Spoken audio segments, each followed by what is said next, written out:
Confessions of an Economic Hitman is John Perkins' first-hand account of his career as an economic hitman, a term he uses to describe professionals who work for powerful organizations and governments to further their economic and political interests, often at the expense of less developed countries.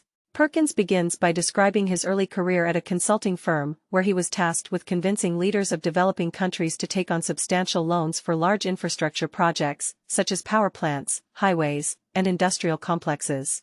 These projects were often financed by organizations like the World Bank and the International Monetary Fund, IMF. While these loans may have seemed beneficial on the surface, they frequently left the borrowing countries in massive debt and dependent on foreign aid.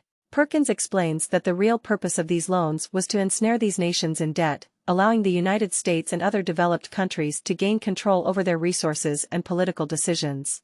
If leaders resisted, covert tactics and even regime change were employed to protect American interests. The author goes on to describe his moral awakening and decision to leave this line of work. He then outlines the ways in which economic hitmen contribute to global inequality, environmental degradation, and political instability. Perkins argues that this system is ultimately unsustainable and unethical. Confessions of an Economic Hitman is a provocative and eye-opening account of a man who was once part of a system that he now condemns.